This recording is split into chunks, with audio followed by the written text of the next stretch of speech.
Kalau seandainya qafnya dalam kondisi fathah, kira-kira akan terjadi khilaf nggak? Enggak. Insyaallah Nggak bakalan. Firqo apa? Firqo.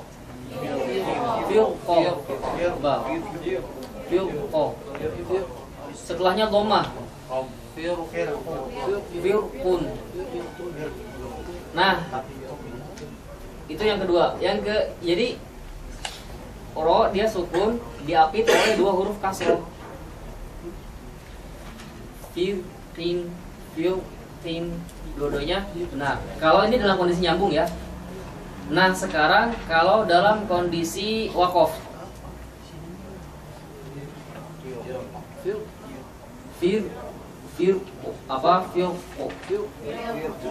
Dua-duanya juga benar. Cuma kita ambil yang aula yang mana? Tafkhim. Karena qafnya dalam kondisi apa? Sukun.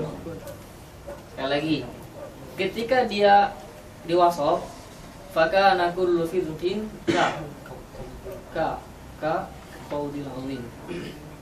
Ka aja lah sampai sini. Ketika nyambung seperti apa? Kita tarkis di ro-nya ya. Firqin ka, bisa juga firqin ka. Tapi ketika kondisi waqaf gimana? Kan dia berubah jadi sukun kan? Sedangkan sukun dalam hal apa? Maratib huruf al-mufakham atau maratib tafkhim yang keberapa? 3. Sebelum, maksudnya lebih kuat daripada kasroh. Berarti itu tidak berlaku. Ini dari kalau misalkan melihat sisi diroya, dan begitu pun cara pengucapan. Dan begitu pun todi aja natural. Seperti itu. Jadi itu apa tempat khilafnya di situ. Wal khulfu fi firqin, asalnya enggak wal khulfu fi firqin likasrin yujadu, karena ada kasroh di situ. Imma kasroh sebelumnya atau kasroh setelahnya yang huruf qaf itu yang bermasalah itu.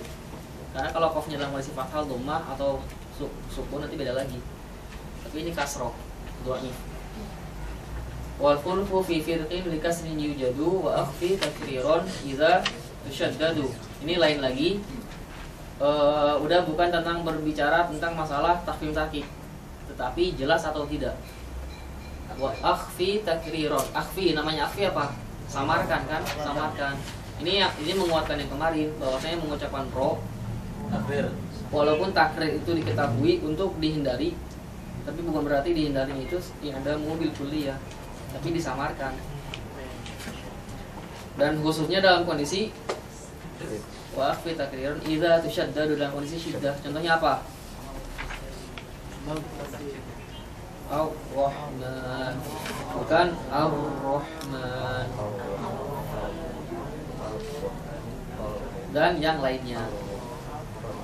Wa akhfi takriron idza tushaddadu. Kalau misalkan ro-nya dalam kondisi tasydid, maka disamarkan, jangan sampai dijelaskan.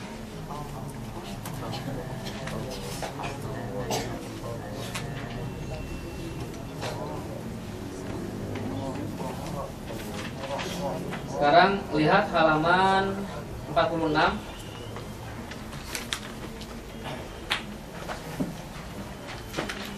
Sekarang ro taduru baina tafkhim wa tarkik.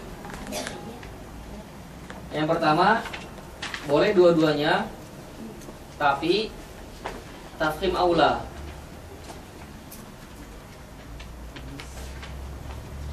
Wahia ar-ro al-mawquf 'alaiha bisukun.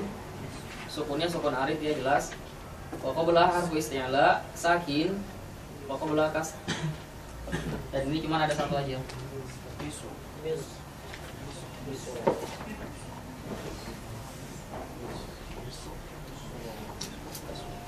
Langsung aja, contohnya adalah kalimat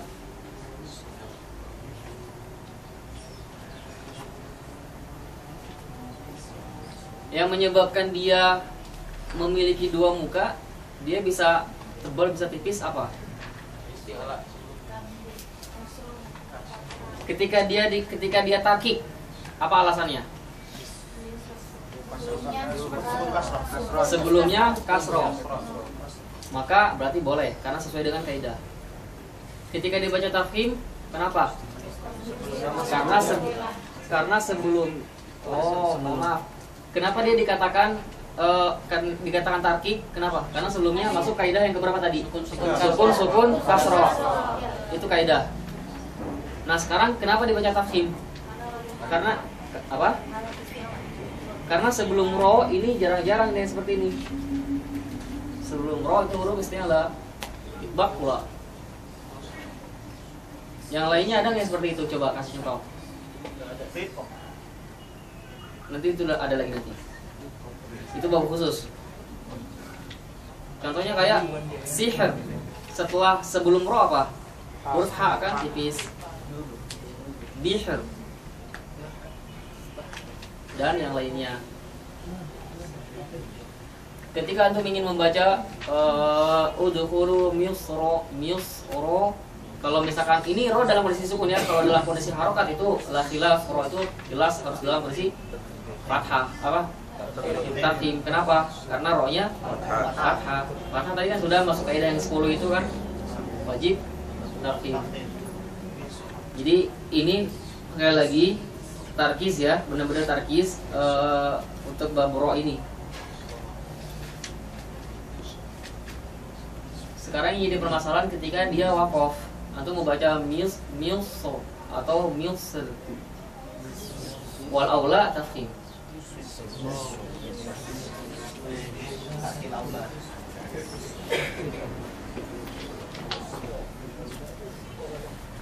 Sekarang permasalahannya kenapa mesti aula tafkhim, kenapa mesti aula tarkib? Coba sesuai ini deh, sesuai tabi'i dulu. Mana yang lebih mudah? Tafkhim. Ikut shot ya. Sepakat ya. Karena ini permasalahan ini nih, sebelumnya shot ini kuat. Makanya rohnya jadi terbawa kuat. Yusuf. Kalau dalam pengucapan Yusuf itu susah. Tapi dari kaidah benar. Maksudnya benar itu dia bisa dibaca tarkib. Itu yang pertama, kalimat misro.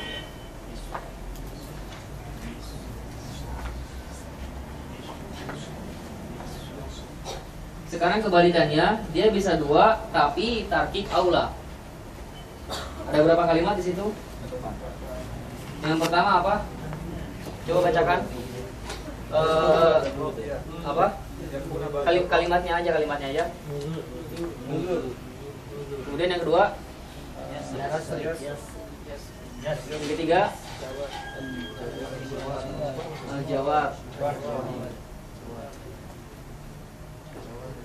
Tiga.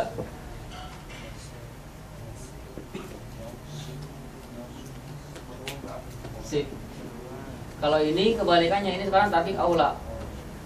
Ini di surat apa? Pakai fakana azabi wa nuzur. Di sini ada sesuatu yang dihapus. Aslinya kan azabi ada di situ kan, lihat nih. Azabi aslinya wa nuzuri. Pakai fakana azabi wa nuzuri. Tapi dihapuskan. Wa nuzur. Makanya ketika dihapuskan di sini jadi khilaf. Kenapa?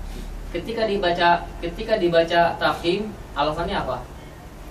Karena sambung. Nah, sebelumnya dhammah. Kan kita di sini kan berbicara tentang masalah wakof nih. Wakof. Ketika dikatakan tafkhim itu benar, alasannya apa? Sebelumnya dhammah, berarti masuk kaidah yang 10 tadi. Ya kan? Sekarang dikatakan tarkib kenapa? Karena ro di situ dalam kondisi kas ro dan sebelumnya setelahnya ada ya yang dihapus.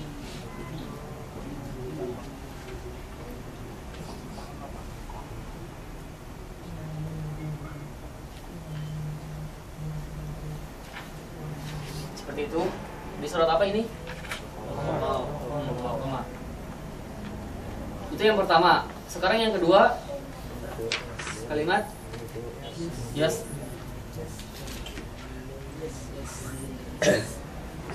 Dia dikatakan tafkhim benar. Kenapa?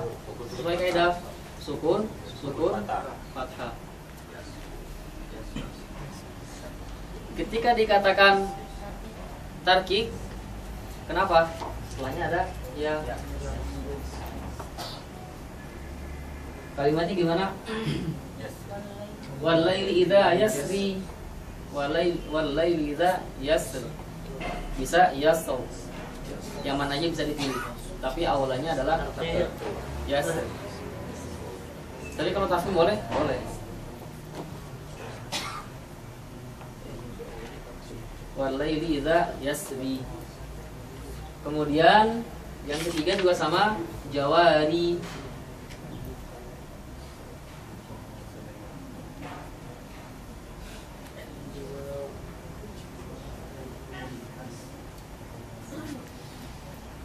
Dia dikatakan tafkhim kenapa? Sukun, alif maddiyah, fathah. Masuk kaidah yang 10. Nah, dia dikatakan tafkhim kenapa? Lihat, rohnya dalam kondisi kasroh, setelahnya ada ya. Jawari. Ini hanya di tiga kalimat ini aja. Adapun untuk tempat nanti ada beberapa tempat. Di situ ada di setelahnya masing-masing. Kita akan lihat. Khusus untuk kalimat ini, yang 3 ini, maka dia bisa 2 bentuk. Tapi selain ini hanya 1 bentuk saja. Yang 3 itu berarti awalnya tarkik. Dibaca awalnya tarkik. Tapi nggak masalah, antum membaca tafkhim juga nggak masalah, sok aja. Benar, dua-duanya benar, tapi bisa 2 hukum.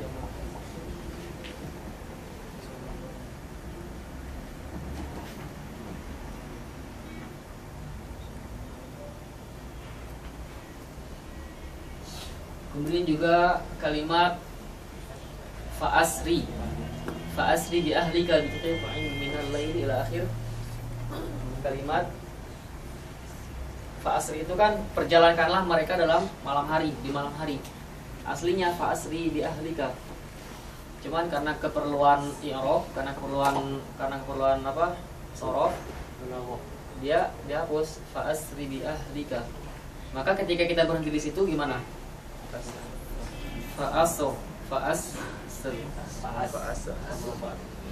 Boleh nggak berhenti di situ? Fa'asri bi ahlika, boleh nggak berhenti di ro situ? Boleh nggak? Boleh. Nanti ada berkaitan tentang masalah wakaf wal ibtida. Kenapa boleh? Itu udah. Kemudian ada lagi kalimat al-qitab. Ini cuma ada 1. Wa asalna lahu ainal fiqh. 3, 4. Ini kasusnya sama juga seperti ini. Ada sesuatu yang dihapus.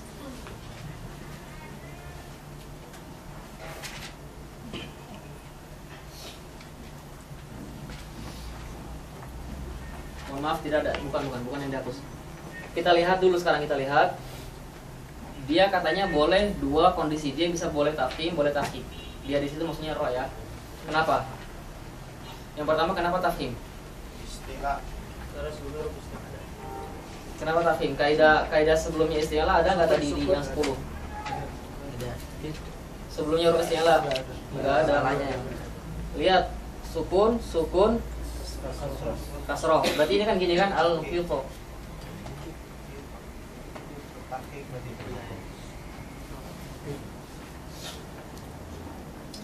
Kita berarti dirubah. Kenapa dia dikatakan tarkik?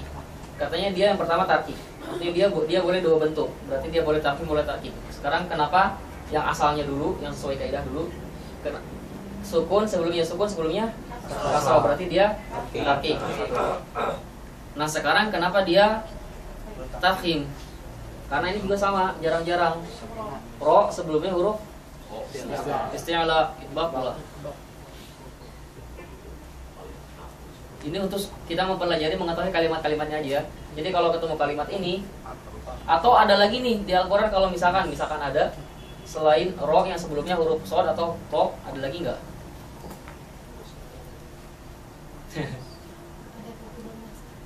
Apa contohnya? Hah? Ro-nya sukun.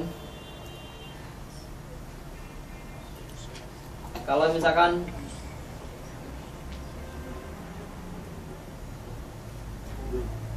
dibacanya gimana? Ini nih, baca. Ardi.